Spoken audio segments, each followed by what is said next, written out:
CPI do Cachoeira convoca 4 pessoas ligadas a Marconi Perillo, entre elas Walter Paulo e Eliane Pinheiro, para depor antes do governador de Goiás. Jornalista Luiz Carlos Bordoni desmente o governo sobre o valor do serviço prestado à campanha de Marconi Perillo.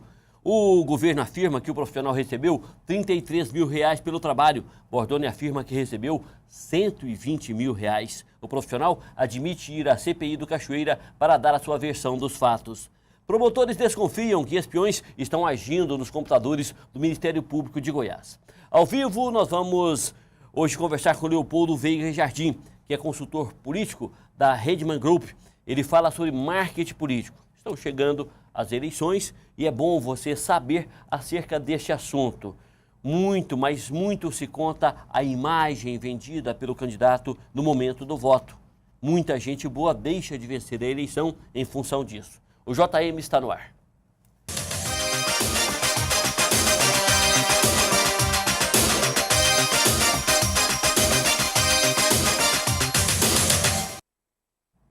Olá, muito boa tarde para você. Confira agora a previsão do tempo para Goiânia. A mínima pela madrugada foi de 20 graus, a máxima vai chegar a 32 graus. A umidade relativa do ar está variando entre 44% e 82%. O dia é de sol e vai ter aumento de nuvem de manhã. Já teve aumento de nuvem de manhã com pancadas de chuva à tarde e à noite. Você vê o céu da Praça Tamandaré no setor oeste em tempo real e percebe que as nuvens já estão condensando no céu de Goiânia. O que significa que vai chover, é aquela chuva fria para deixar as pessoas roucas e resfriadas. Manchetes dos principais jornais do Brasil. Folha de São Paulo. Nordeste sofre com falta de água em área urbana. A Folha ainda destaca em suas manchetes de capa: fim do aluguel de programas de TV revolta os evangélicos.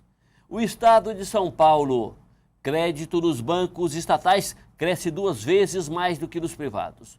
O estado de São Paulo ainda traz em suas manchetes de capa: promotores que investigam Delta se dizem espionados.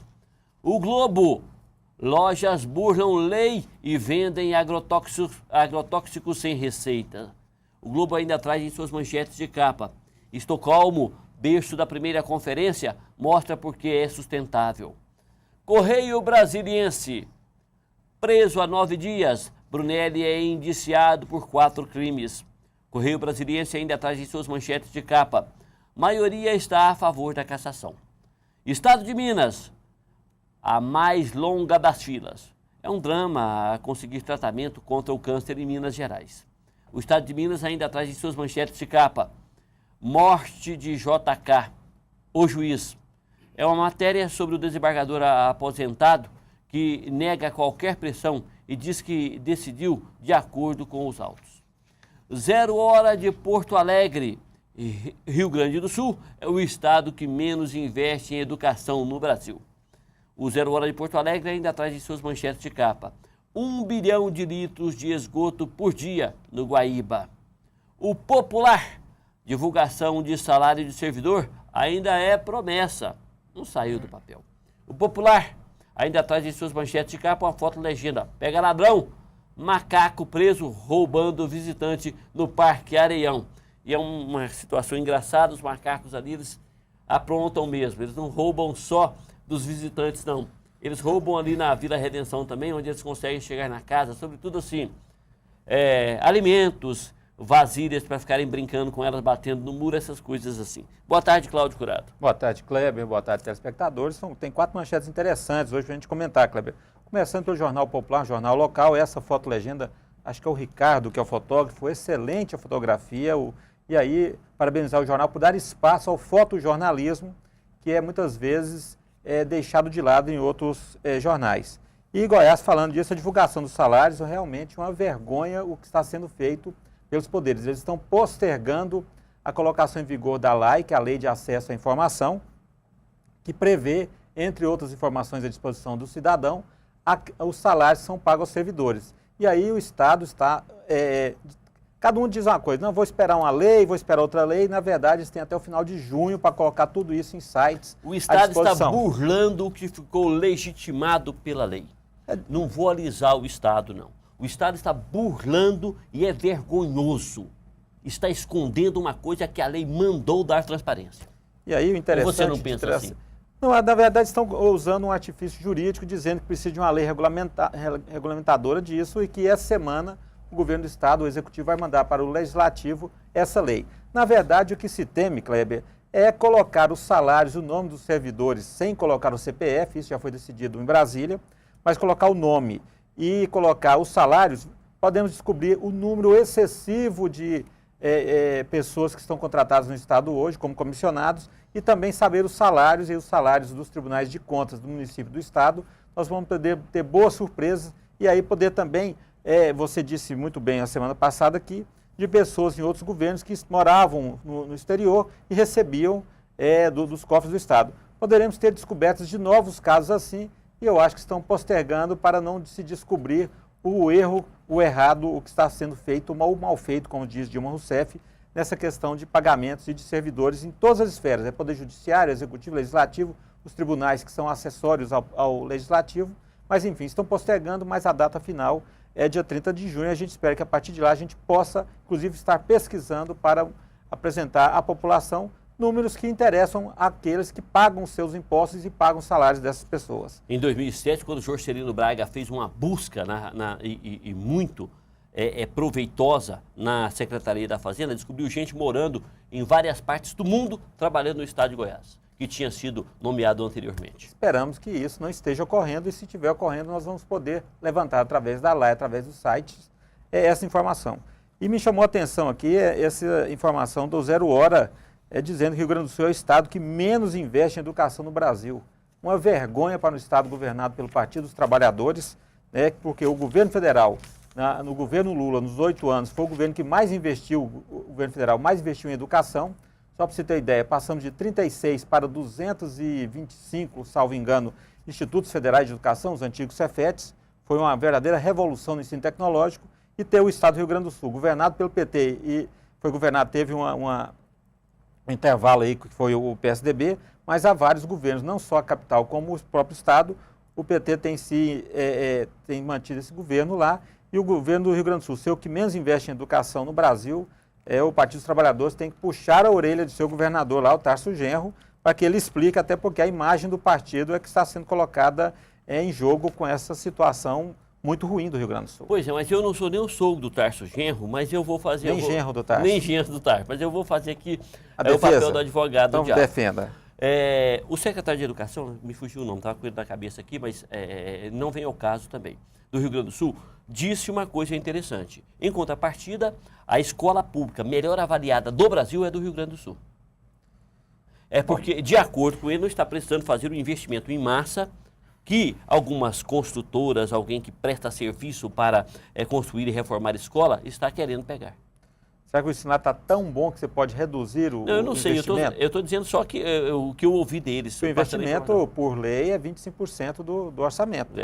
A menos que agora, por uma análise jurídica, educacional, pode dizer, o Rio Grande do Sul pode investir agora só 15%, a educação dele está tão ótima que ele não precisa investir os 25%, convenhamos, não tem ninguém no Brasil nessa situação de excelência educacional para poder reivindicar isso. É claro, e a última vez que eu estive no Rio Grande do Sul ainda era repórter esportivo, trabalhava como repórter, hoje trabalho como comentarista, trabalhava como repórter. Como eu não tenho saudade daquela época, vamos para frente. Daqui a pouco a gente fala sobre marketing político. Nós vamos conversar com o especialista no assunto, Leopoldo da Veiga Jardim. Nós voltamos já já.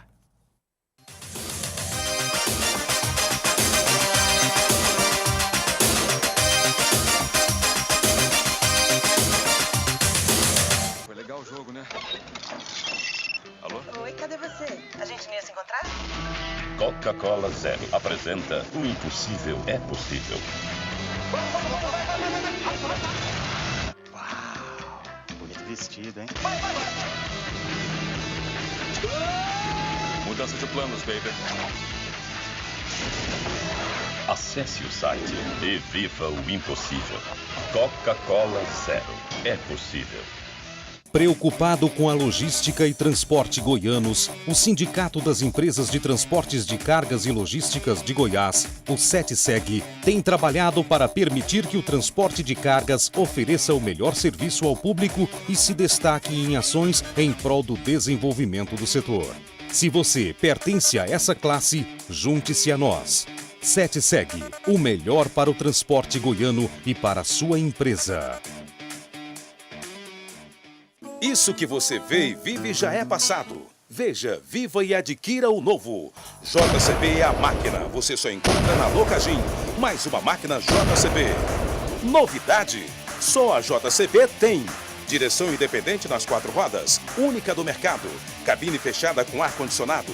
Sistema de segurança do retro. Banco giratório de 180 graus. Uma máquina diesel sem HP. Essa máquina você encontra na concessionária Locagin JCB. Creme Mel é delícia demais. Creme Mel com frutas naturais. Leite puro, o sabor que vai te conquistar. Croque Mel, gira mel, abelhinha Kid Mel. Cobertura especial, um sabor sensacional. Para toda criançada e pra você também. Tem Creme Mel. Creme Mel, alimenta e é gostoso.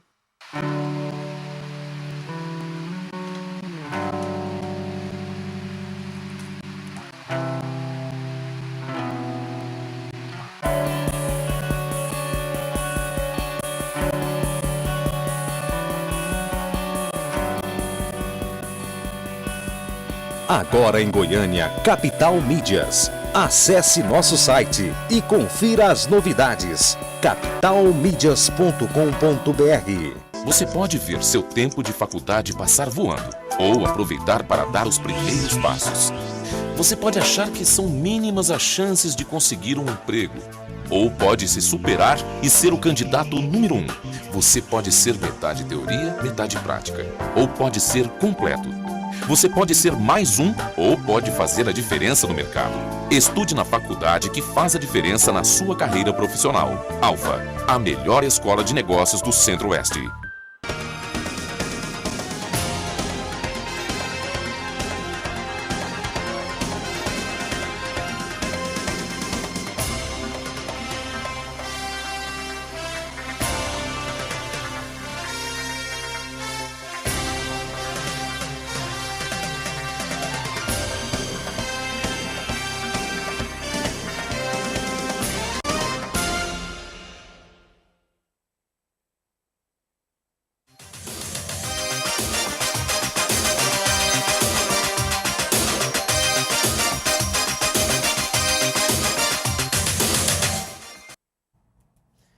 Está chegando o momento das convenções. Dia 30 deste mês é o último dia para os partidos políticos definirem os seus candidatos a prefeito e a lista de candidatos a vereador. É o momento, então, da gente começar a debater o outro lado do pleito, o lado da imagem do político. E a gente convidou, ele está aqui, Leopoldo da Veiga Jardim, que é consultor de política da Redman Group, e veio para falar sobre marketing político. Se pronuncia assim mesmo? Redman Group, é isso, Leopoldo? Boa tarde. Boa tarde, Cléber. Boa tarde, Cláudio. É um prazer estar aqui. Prazer é nosso. Redman Group. Redman Group. É o homem vermelho. O homem vermelho, por quê? O vermelho simboliza o centro do alvo.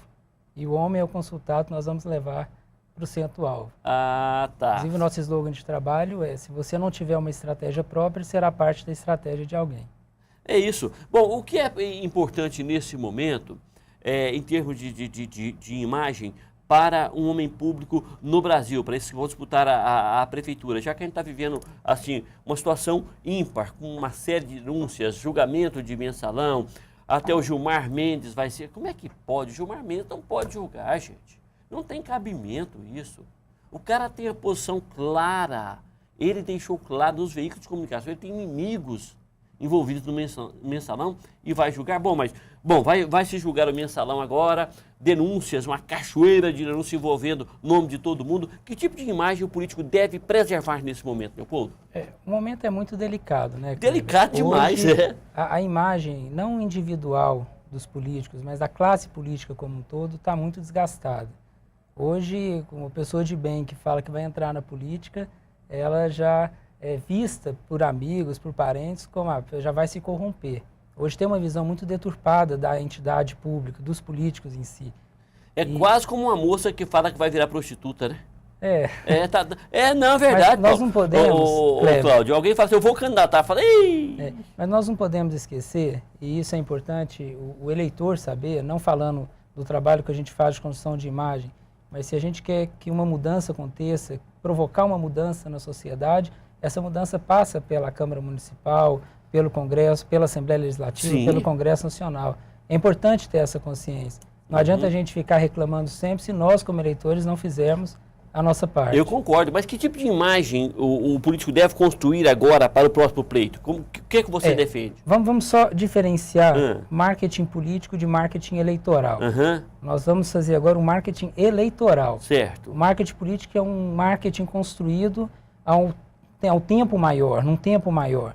Um líder de uma grande entidade que faz um trabalho relevante para a sociedade. Essa imagem é passada de forma positiva através de vários meios, seja da imprensa, do meio impresso, da televisão, ou hoje das redes sociais. Agora, esse é o marketing político. O marketing político, ele é a longo prazo. Né? O político que assume o mandato e começa a construir sua imagem, mostrar de forma propositiva o que ele tem feito. Você falou, deve ser até antes do mandato, né? Muito antes, muito antes. Agora, quem está chegando agora para fazer eleição, ele já está saindo lá atrás. Então ele tem que fazer um marketing eleitoral agressivo, que é o marketing de campanha. É um marketing focado nas eleições. Nós temos aí hoje 124 dias para as eleições. Ou seja, é um tempo muito curto que ele tem que se preparar para mostrar para o eleitor que ele tem propostas, que ele tem condições de renovar a política. O que não é fácil hoje. Algumas pesquisas têm mostrado que o eleitor está descrente. Hoje, teve uma pesquisa recente, publicada nas grandes redes de televisão, que mostra que a grande maioria dos eleitores vão votar nulo. E está tendo uma campanha para que se vote nulo. Ou seja, tem uma descrença muito grande da classe política. Então, o trabalho de marketing eleitoral nessas eleições ele vai ser muito maior. E que tipo de imagem é ideal, você não tem essa pesquisa ainda, para se vender, para sair bem? Tem? Isso depende do segmento, depende do eleitorado, depende da região. O candidato que é pastor faz um tipo de trabalho, focado que é jogador de futebol, outro tipo de trabalho, Exato. que é administrador, outro tipo de trabalho. E trabalha dentro do seu segmento. O ideal, primeiro passo, para quem quer ser candidato, é saber qual é o seu nicho, qual é o seu segmento, onde eu vou trabalhar, onde eu vou focar o meu trabalho. Segundo, fazer uma pesquisa para entender o que esse segmento quer. Qualitativa? Qualitativa. O que esse segmento quer, o que ele espera do candidato, o que ele espera do Kleber como candidato. Tendo isso em mãos, você vai focar o seu discurso, o seu planejamento de campanha e, vem a cobrança depois, que é a atuação parlamentar condizente com o discurso de campanha. Certo, então eu entendi. Mas esse negócio de ficar pousando de paladino da verdade, igual o Demóstenes Torres fez ao longo da história, não deve estar bom não, né? Porque desgastou com a postura do Demóstenes, né? Olha, Kleber, quem está nos assistindo também vai concordar. Quando você constrói, não estou aqui em nenhuma hipótese fazendo julgamento, nenhuma análise jurídica ou de mérito, apenas uma análise de imagem. Quando você se comporta ou cria uma imagem, uma máscara daquilo que você não é, vai chegar um dia que a verdade vem à tona. E mais cedo ou mais tarde as pessoas sua verdade vai ser desnuda, as pessoas vão ver como você é. Então a gente sempre orienta os nossos clientes que vão construir sim uma imagem que seja vendável, uma imagem que chegue no eleitorado, que o eleitor de fato te veja como um legítimo representante. Porém, seja verdadeiro, fale aquilo que você de fato acredite, fale aquilo que você de fato é. Porque senão lá na frente tem vários casos, a gente até comentava, não vamos falar desse nome aqui, mas no intervalo a gente até comentava de um outro caso aqui em Goiás, onde se descortinou, onde foi feito toda uma imagem sutil, como uma casca de ovo, e ela foi quebrada, por quê?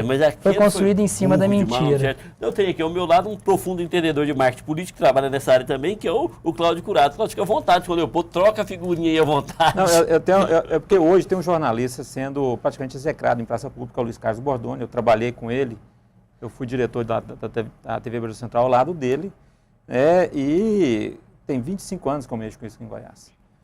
E ele falando que os 33.300 que falaram que pagaram para ele, primeiro que ninguém faz campanha, fazendo campanha com valor quebrado desse. Segundo que ele disse que aquilo foi pago para a parte técnica dos programas de rádio, que a parte dele seria muito maior, em torno de R$150 mil, ou números redondos, R$90 mil. Leopoldo, conhecendo campanha, a gente sabe como é que são pagas as campanhas e os valores. Você acha que nesse caso o Bordoni estaria dizendo a verdade ou ele estaria nesse caso, não dizendo a verdade realmente. Essa a experiência que a gente tem na área, na questão financeira das campanhas. Essa análise não cabe a mim nenhuma hipótese. Eu conheço o Bordoni, é um jornalista respeitado, todos sabem que ele de fato trabalhou na campanha do governador. Agora, suas relações comerciais, com quem foi feito, como foi feito, cabe a ele... Você já viu em alguma campanha, você combinar o preço, você vai pagar 33.300? Já ouviu alguma coisa desse jeito? Se ele negociava assim, eu não sei. Os nossos contratos não são feitos dessa forma. Mas eu vou falar sobre o Luiz Carlos Bordoni, embora não tenha sido questionado. Eu conheço o Bordoni. Eu não sei o que estão falando do outro lado. Eu fico com a versão do Bordoni, por conhecer o Bordoni. Não, eu acho que conhecendo campanha, aquele 33.300... Eu não tenho dúvida disso. Agora, uma análise tem que ser feita, Kleber e Cláudio, a gente tem que cobrar, e isso a gente fala muito para os clientes.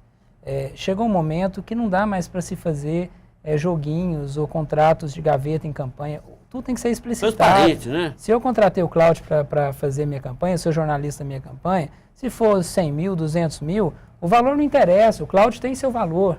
Esse valor ninguém vai discutir, a sua qualidade técnica é indiscutível. Que isso seja declarado, que isso seja comprovado no TRE, no TSE, todos os contratos. Você já recebeu de Caixa 2? Não. Já foi na Delta, nesse lugar, recebeu uma vez? Graças a Deus, nunca tive contato. Você já recebeu, Cláudio? Caixa 2? Foi na Delta? Foi? Não foi na Delta, não. Não foi na Delta, não? Eu recebi um combinado e, vou dizer, recebi alguma coisa por fora, sim. Isso não pode ser hipócrita, isso é normal em campanhas políticas, até porque a gente tem que rediscutir a questão do financiamento. Não, você prestou o seu trabalho, certo? Sim. Quem te paga não interessa. Eu penso assim também. Esses dias eu dei... Quem te paga não interessa. Quem paga me interessa também. Se for dinheiro de um local, a coisa já não é contabilizada. Vamos dizer aqui, abrindo para o telespectador. Agora, se for de uma fonte complicada, como os pantojas da vida, aí realmente não estou dizendo isso. Não, claro, dinheiro de contravenção, não. Não estou dizendo isso. Estou dizendo o seguinte, você se compromete a trabalhar para uma coligação. Sim. Presta o seu serviço, você fez a sua parte. Aí fala, você vai receber lá na empresa tal que está apoiando a minha campanha. Cláudio, só uma observação. Fica à vontade, Leopoldo. Esses temas são bons de debater. Excelente. A nossa empresa hoje, nós estamos fazendo campanhas em vários estados. Temos um representante em São Paulo, que inclusive hoje vai estar no Jô Soares. Está gravando o programa, não sei se vai hoje ou amanhã no ar. Representante da Redman em São Paulo.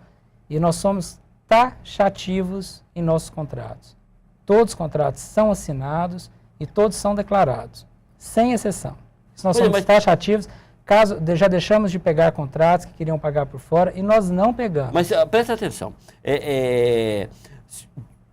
independente de onde venha o dinheiro, se você declara que você recebeu aquele dinheiro... Não, quem paga você é o seu cliente. Pronto. Agora, se ele pegou o dinheiro num banco, você não tem como descobrir. Isso é uma responsabilidade. Se o Kleber me paga que o Kleber acabou de assaltar um banco, isso é um problema seu. Eu não sei disso. Exatamente. Né? Eu falo isso. Então, agora, o contrato tem que ser transparente, assinado e declarado, para que você não tenha problemas lá na frente. Que tipo de problema dá na frente? O Bordoni está vivendo esse problema. Cadê o contrato assinado? Cadê um ponto também complicado cadê a declaração? É delicadíssimo esse assunto. Se a gente está buscando uma moralidade na política, isso começa por todos os contratos que são feitos. Começa por nós, que respaldamos a imagem daquele político que a gente quer que transforme a sociedade. Eu trabalhava na Rádio Difusora, vou contar uma experiência pessoal aqui. Eu trabalhava na Rádio Difusora como repórter esportivo. Aí chegou um colega, que eu não vou falar o nome, falou assim, olha, o Paulo Mandarino, naquela época, podia fazer isso. Nós vamos fazer uma pesquisa aqui. Foi candidato a deputado federal que ganhou. Foi deputado federal. Ele era da Caixa Econômica Federal, foi candidato a deputado federal aqui, paraquedista, e ganhou. Aí falou, Paulo Mandarino, vamos fazer uma pesquisa no ar para ver quem revela o voto e nós vamos pegar um dinheiro dele e tal. Eu falei, eu estou fora disso, eu não vou entrar nisso. Não, mas não é crime. A legislação permitia naquela época. E aí o pessoal fez isso lá e recebeu. Logo em seguida, isso passou a ser proibido. Algumas pessoas receberam, passou a ser proibido. Eu, naquela época, eu fui chamado de burro. Não, você deixou de ganhar o dinheiro muito fácil, porque isso é burrice. Não, então, tem coisas que a gente deixa de fazer e você acaba rotulado. Não, você não pode pensar dessa forma. Você foi correto e honesto. Claro. Agora, você quer ganhar dinheiro fácil, vai mexer com tráfico de drogas. Não dá. Então, sua conduta ética, moral, ela é intocável. Se eu já tinha recebido por Caixa 2, eu tenho 25 anos mexendo com isso, evidentemente que de uns anos para cá, a forma o controle é muito maior e hoje sequer as pessoas fazem esse tipo de proposta. Agora, há 20 anos, convenhamos, a relação legislação mudou, é diferente. A relação mudou. Eu não vou negar que já eu tive a oportunidade, Kleber e Cláudio, de fazer marketing político na Universidade de São Paulo. 2 anos estudando com os papas do marketing político. Inclusive, fizemos em Goiânia, em novembro do ano passado, um evento. Trouxemos o Ben Self, que foi o estrategista da campanha digital do Barack Obama.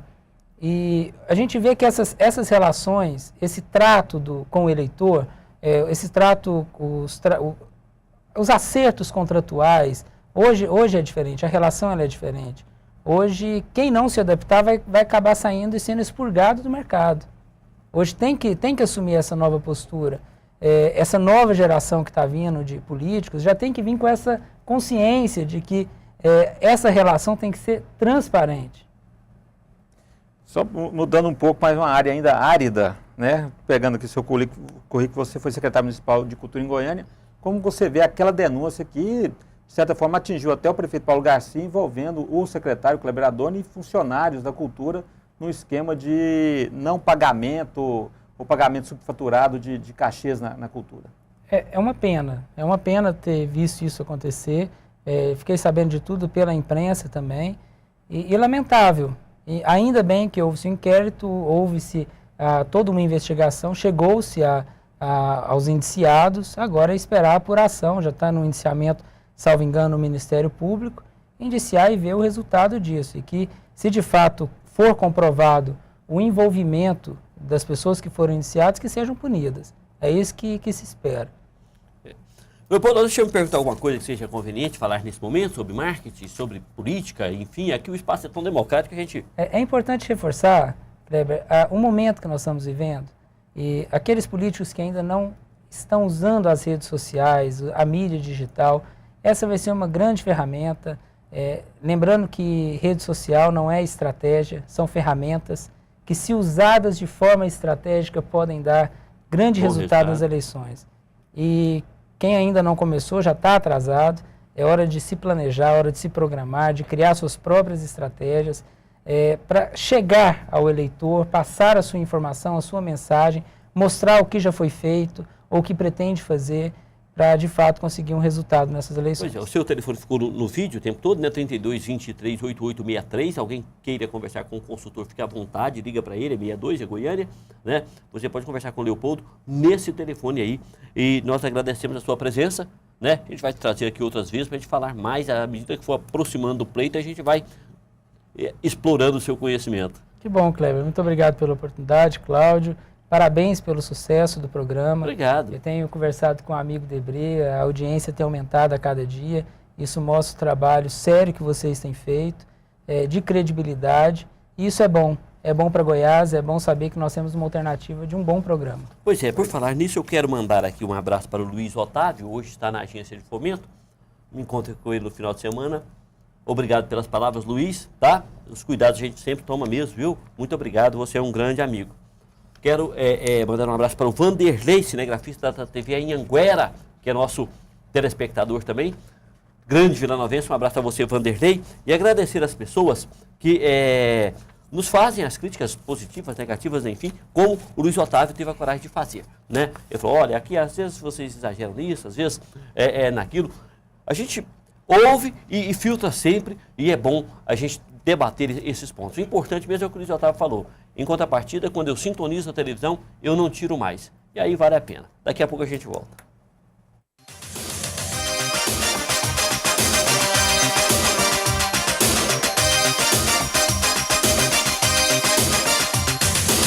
Foi legal o jogo, né? Alô? Oi, cadê você? A gente não ia se encontrar? Coca-Cola Zero apresenta O Impossível é Possível. Uau, bonito vestido, hein? Mudança de planos, baby. Acesse o site e viva o impossível. Coca-Cola Zero é possível.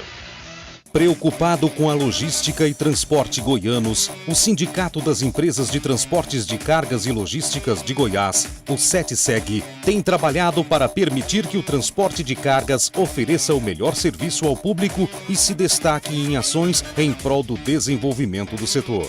Se você pertence a essa classe, junte-se a nós. SETSEG, o melhor para o transporte goiano e para a sua empresa.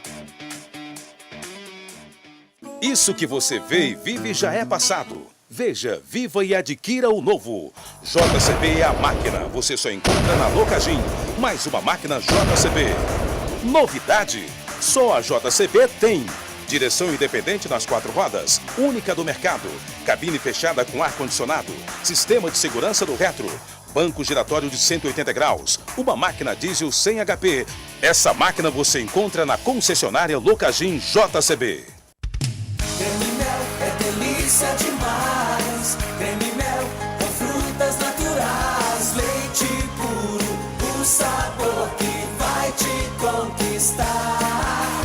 Roque mel, giramel, abelhinha Kid Mel. Cobertura especial, um sabor sensacional. Para toda criança e pra você também. Tem Creme Mel. Creme Mel, alimenta e é gostoso.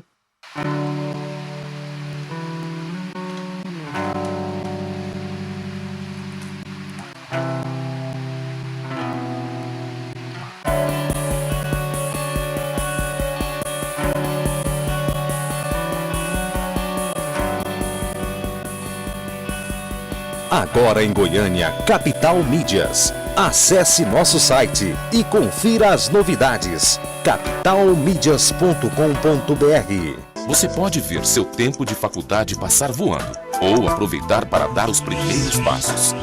Você pode achar que são mínimas as chances de conseguir um emprego. Ou pode se superar e ser o candidato número 1. Você pode ser metade teoria, metade prática. Ou pode ser completo. Você pode ser mais um ou pode fazer a diferença no mercado. Estude na faculdade que faz a diferença na sua carreira profissional. Alfa, a melhor escola de negócios do Centro-Oeste.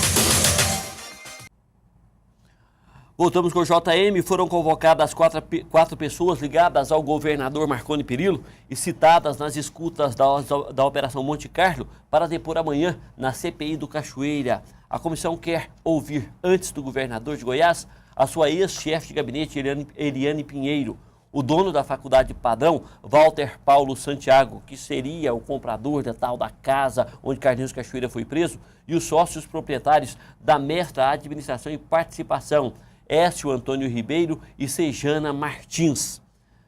Cláudio Curado. Olha, vai ser interessante até porque as pessoas, se não conseguirem uma liminar na justiça, vão ser obrigadas a falar.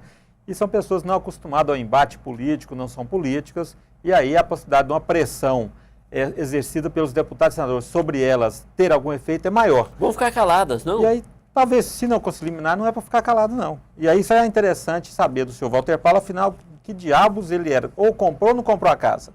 Porque é uma versão... Quem pagou a casa? É uma versão da cidade que a casa, a escritura foi passada no cartório em Trindade. Não, esse não é a versão não, aí tem o documento, foi passado no cartório agora de Trindade. Agora já tem outra informação que o cartório, o 7º cartório de registro de imóveis em Goiânia, estariam lá fazendo um documento novo aí para bater com as novas versões, até porque entre a primeira versão que tinha sido vendida para Walter Paulo e essa última versão, no meio de várias, de que foi vendido para a empresa Excitant Confecções, que é da mulher do sobrinho do Cachoeira. Quer dizer, então, por que se contou a primeira versão, que o senhor Walter Paulo disse que comprou a casa para a filha. Ela é e que cunhada, o rapaz lá... Ela é mulher do sobrinho, ela é mãe do sobrinho. Não, e que o rapaz lá, tá preso aí, o ex-vereador? Vladimir Garcês. Vladimir Garcês tinha pedido a casa emprestada para um amigo que estava fazendo uma reforma na sua casa. Então, são muitas versões e se não tiverem o foro privilegiado que não tem e forem obrigados a falar, com certeza vão ser apertados e podem abrir o bico. Vai ficar interessante ouvir as pessoas serem pressionadas e contarem alguns fatos novos sobre essa nebulosa, ainda muito nebulosa, venda da casa do Alphaville, que era do governador Marconi Perillo e onde Carlos Augusto Ramos, o Cachoeira, foi preso. Pois é, o Walter Paulo seria, por fim, na versão do governador, o comprador da casa. Quem pagou a casa foram 4 cheques da confecção Três Excitan. cheques da confecção. Excitan, 3 cheques, desculpa. 2 de 500 mil e 1 de 400. Da sobrinha do Cachoeira. Do sobrinho do Cachoeira. E onde que o Walter Paulo entra e ele não tem dinheiro para comprar a casa? Ele falou que ele tinha comprado a casa para a filha dele. Ele tinha comprado. Eu não sei, eu estou perguntando. Mas você compra a casa, aí fala assim, eu quero comprar a casa, mas eu vou pegar o cheque do Kleber emprestado? O Kleber não tem esse valor na conta, tá não. Tá muito mal explicada essa história, né? Mesmo com muita boa vontade nossa aqui de entender, ainda há pelo menos uns 5 pontos totalmente nebulosos sobre isso aí. E talvez esses depoimentos comecem a desvendar este verdadeiro mistério, a casa assombrada do Alphaville. Eliane Pinheiro, chefe de gabinete do governador Marconi Perillo, era a pessoa que operava um dos radinhos da Nextel. E esse radinho, a Polícia Federal já tem essa informação, também é documento. A maior parte das comunicações feitas nesse radinho localizam esse radinho justamente no gabinete do governador. Algum complicador aí? A dona Eliane Pinheiro, ela é de Anápolis, né? Era sobrinha, parente do Fernando Cunha, falecido ex-secretário. Sogro do Carlinhos Cachoeira, do primeiro casamento. Cachoeira. E aí, pelo fato de ser de Anápolis, a relação na cidade menor é muito de mais proximidade. Então, o fato dela ser amiga, conhecer e ser amiga do Carlos Cachoeira, não é nenhum demérito, até porque pela proximidade geográfica na cidade, isso é muito fácil de ser. Imagine você, da mesma cidade, ter uma amiga que trabalha no gabinete do governador. Você estando no meio, você é um empresário ilegal ou ilegal, que convive muito bem no meio político, lógico, você vai se aproximar, e já sendo amigo antes, essa amizade, você não tem como ficar questionando que havia uma intenção de ter essa amizade. A amizade já deveria existir muito antes da senhora Eliane ser colocada lá. Agora, se ela foi colocada lá, e é uma boa pergunta para ela, quem indicou ela para o cargo, já que ela é de Anápolis, se for o Fernando Cunha, se for o Carlos Augusto Ramos, pode ser interessante, porque se for o Carlos Augusto Ramos, que colocou uma mulher como a ser chefe de gabinete do governador, é uma complicadora a mais para o senhor Marconi Perillo. Na segunda gestão de Marconi, Fernando Cunha, que foi um político com uma história belíssima na atuação contra o governo do golpe militar, um homem que lutou muito, que a gente não vai aqui execrar a imagem dele, não, já estava morto. Nessa segunda gestão, não tem como ter sido indicação dele.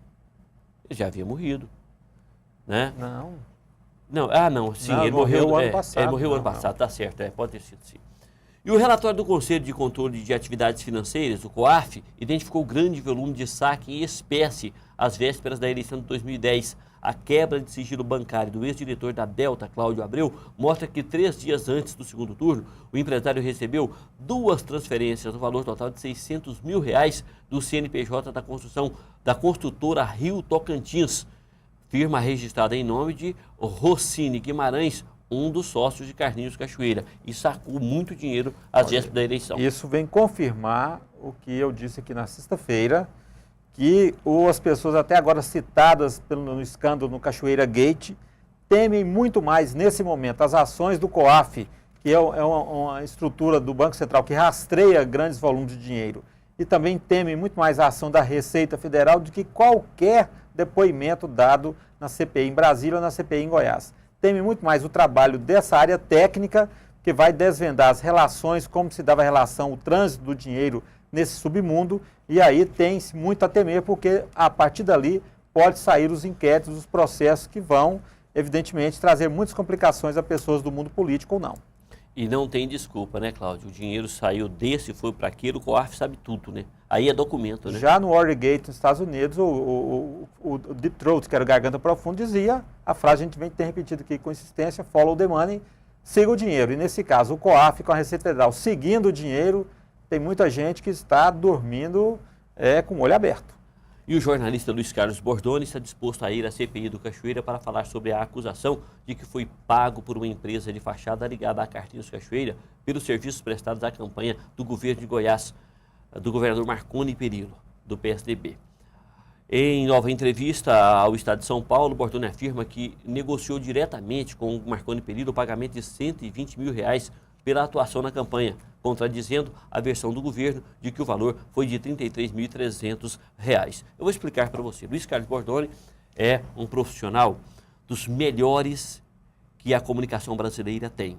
Bom para escrever, bom na televisão, muito bom no rádio. Ele trabalhou na campanha do programa de rádio do governador Marconi Perillo e ele sempre foi ligado às campanhas de Marconi Perillo. Ele tem uma ligação com o PSDB. Foi dito que o Luiz Carlos Bordoni recebeu R$ 33.300 pela participação nesse programa de rádio. Foi dito pelo governo do estado.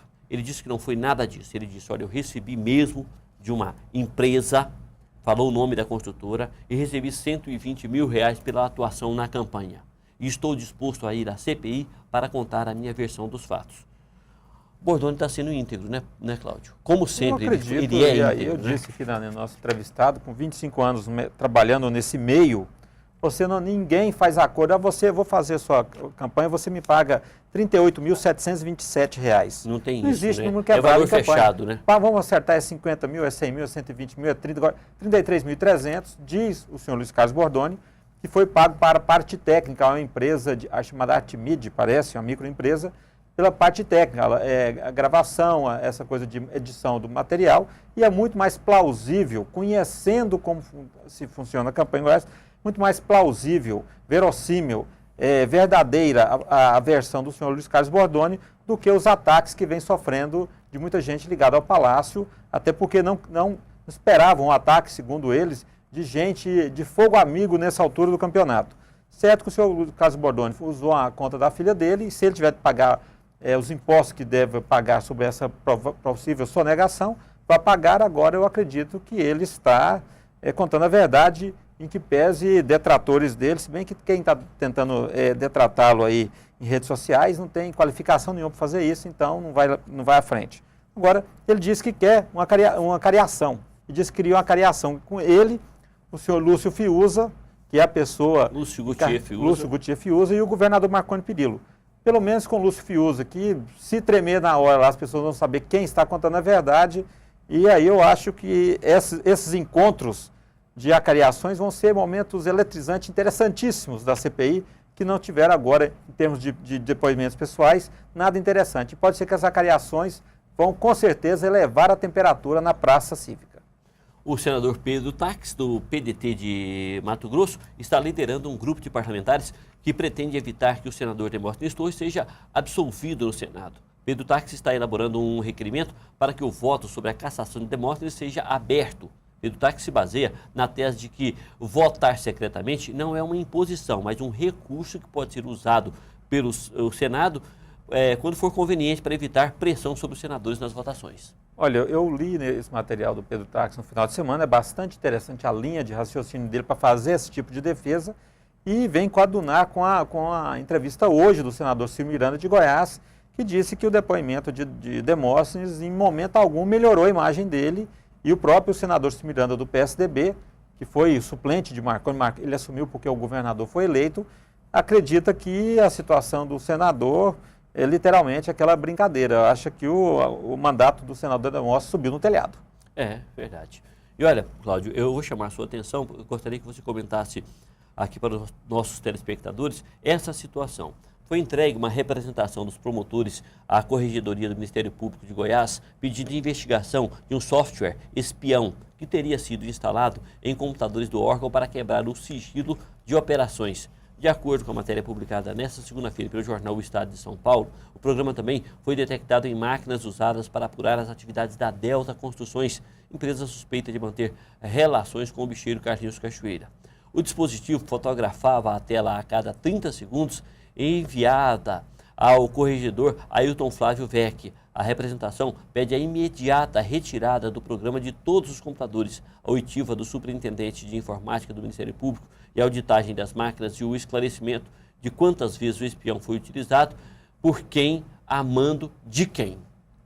Kleber, talvez uma das denúncias mais graves feitas até agora, em todo esse processo, que já dura quase 90 dias, essa ação cibernética, essa intromissão cibernética em computadores ligados ao Ministério Público, até porque lá existe um sistema chamado Guardião, que faz a gravação das falas através da autorização judicial. O sistema Guardião é bancado pelo Ministério da Justiça, são mais de 2 milhões o investimento feito ali, e se há alguém, um espião ali dentro, eu acho que não é ação só para o Ministério Público, é uma ação para o Conselho Nacional do Ministério Público, acionar o Ministério da Justiça, a Polícia Federal, porque é uma ação gravíssima, gravíssima. Depois contra a democracia. Que coloca em jogo toda a situação do Ministério, toda a ação do Ministério Público e coloca em jogo a democracia. Porque você vai ter um grande irmão, como diria o George Orwell, olhando sobre tudo e passando as informações a quem.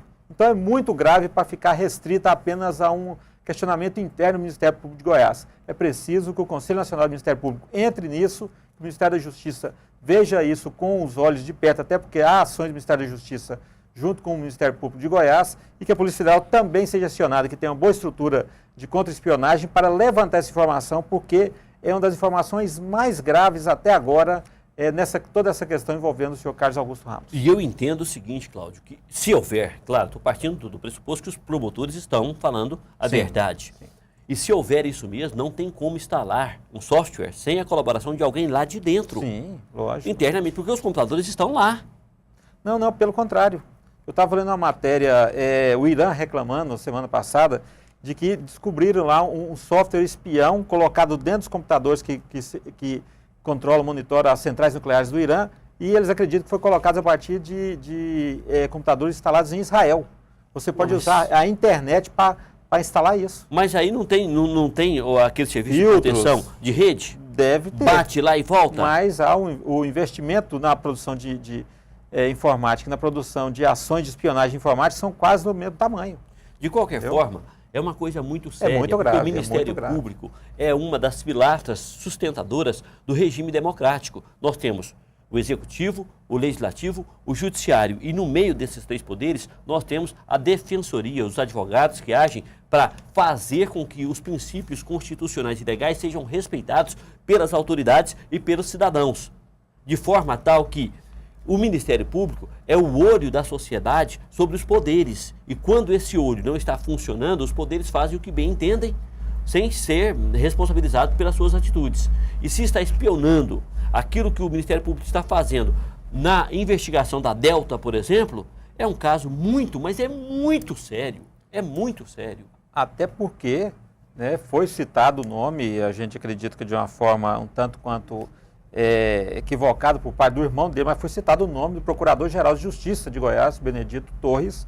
O seu irmão é o senador Demóstenes Torres, foi ex-Procurador-Geral de Justiça, envolvido, evidentemente, que interessa muito a estrutura do senhor Carlos Cachoeira, o braço político dela, na figura do senhor Demóstenes Torres, saber o que o Ministério Público estava investigando. Então, não é apenas uma representação, é muito mais do que isso, e a gente espera que, no máximo, até quarta-feira, o Ministério Público de Goiás dê uma posição pública convincente à sociedade, mas é preciso uma ação federal, uma ação do CONAMP ou do Ministério da Justiça e da Polícia Federal acerca dessa gravíssima denúncia feita por promotores do Ministério Público de Goiás.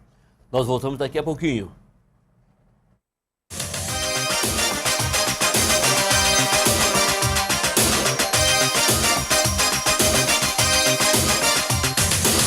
Única consultoria empresarial. Amplo quadro de colaboradores. Estrutura física e equipamento de ponta. Amplitude nacional e profissionais atualizados com o que há de mais moderno em gestão de pessoas. Tudo isso fez com que a Única tenha agilidade, eficiência e baixo custo em recrutamento e seleção, treinamentos, administração e estagiários, avaliação de profissionais, entre outros. Ligue e agende uma visita. Única Consultoria. Diferenciação que o mercado exige e seu negócio merece. Preocupado com a logística e transporte goianos, o Sindicato das Empresas de Transportes de Cargas e Logísticas de Goiás, o SETSEG, tem trabalhado para permitir que o transporte de cargas ofereça o melhor serviço ao público e se destaque em ações em prol do desenvolvimento do setor. Se você pertence a essa classe, junte-se a nós. SETSEG, o melhor para o transporte goiano e para a sua empresa.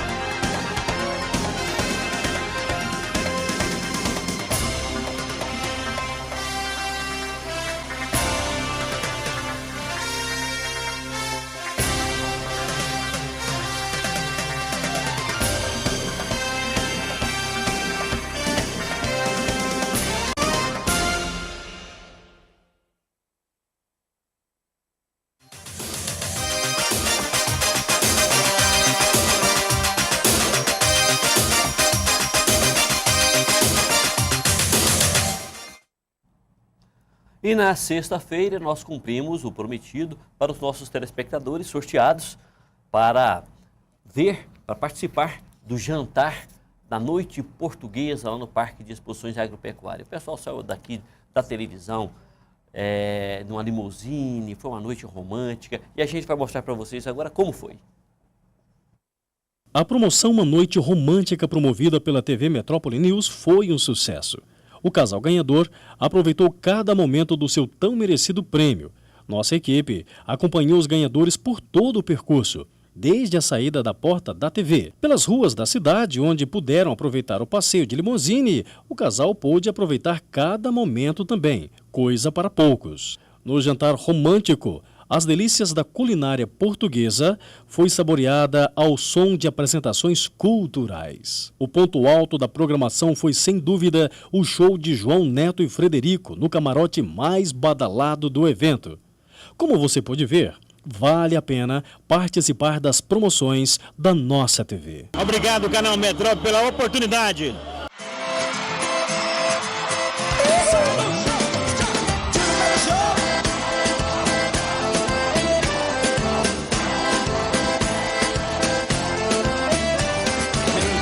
Sexta-feira fui tentar me distrair, chegando na balada toda linda eu te vi. Foram 4 casais, 8 pessoas, né? E a gente fica feliz de ter participado, juntamente com a Câmara de Negócios Brasil-Portugal, desta bela promoção. Foi muito bom.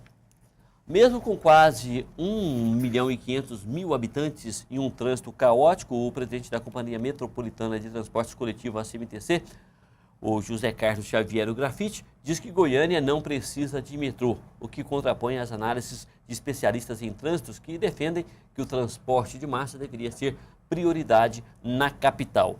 Eu até quero convidar o Grafite para vir aqui para a gente entrevistá-lo, porque eu talvez seja um dos poucos cidadãos que diz isso. Eu sou contra o veículo em trilho, o veículo leve sobre VLT. VLT. Eu sou contra. E vou explicar por quê.